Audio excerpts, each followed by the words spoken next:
tax-efficient ways to share your wealth. Are you interested? Hi, I'm Doug Ray, president and founder of the Wealth Guardians and the Ray Financial Group. And I'm Brice Payne, and you've entered The Vault, the Wealth Guardians video series on all things pertaining to retirement planning.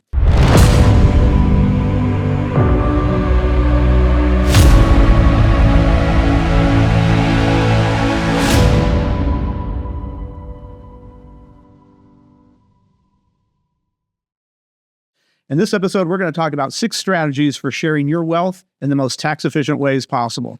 Don't forget to hit those like and subscribe buttons. I always want to remind you of that so you can catch all the future episodes of The Vault with Doug Garrett and myself. Let's go ahead and jump into this episode. Now, Doug, there's a lot of strategies out there for mitigating taxes in one form or another, but in this episode, we're going to talk about tax-efficient ways to share your wealth with somebody else. Yeah, Brice, the simplest one is just to give your wealth away. Okay. You can avoid the gift tax because today in 2025 that we can give $18,000 to anybody we want to without having to pay that gift tax. As a married couple, you can double that to $36,000. And that's a year. That's a year. That's right. All right. And there's no limit as to how many people you do that with. That's right. Do it to 1,000 if you've got the funds for it. That's exactly right. All right.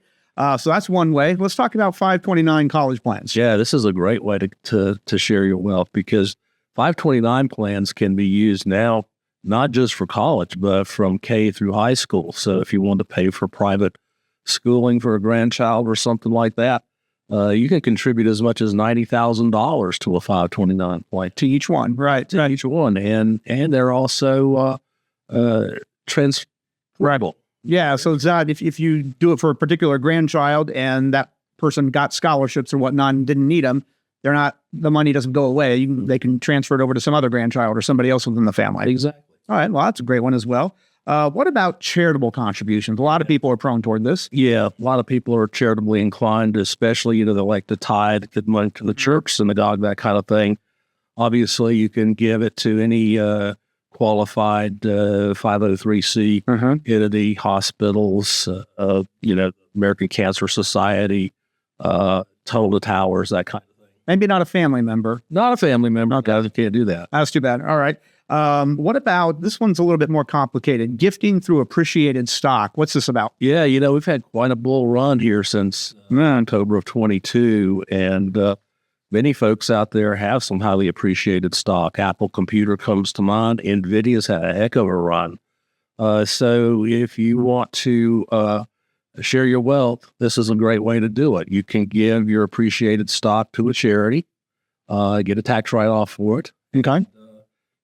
That's a great way to share wealth. Again, it can't be a family member. No, it's got to be a charity. All right. I keep trying to aim for that, but we're stuck with what we've got. Direct payments for medical expenses. Now, this is what a lot of people don't know about. Right. Let's take a situation where you've just had a grandchild. Okay. Brand new baby. Like you. Yeah, just like us. So we had a granddaughter in August, and if we wanted to, we could pay directly to the hospital and her doctors and so forth.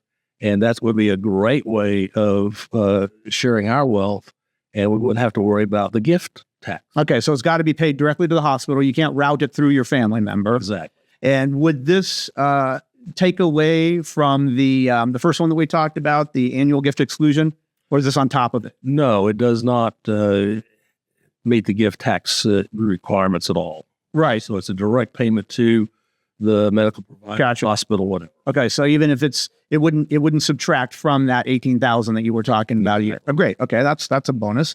And then the last one we've got here is gifting wealth by establishing a family trust. This one is definitely complicated. Yeah, very much so. And obviously, you got to bring an attorney in to draw up the documents for you.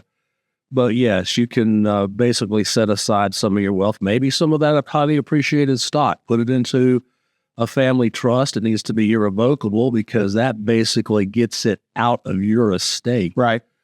It can't be a revocable trust at all. So that's a great way to share your wealth. Okay, very good. Well, so that's 6 ways that we've got right there that people might have overlooked or need to know about if they're trying to pass some of their money on to others in the most tax-efficient way that they can, whether it's a family member or a a charity. So thanks for sharing all that, Doug. Again, I'll bring your attention to those like and subscribe buttons down there. Don't forget to click on those. As for this episode, I'm Brice Payne. I'm Doug Ray. And this has been The Vault.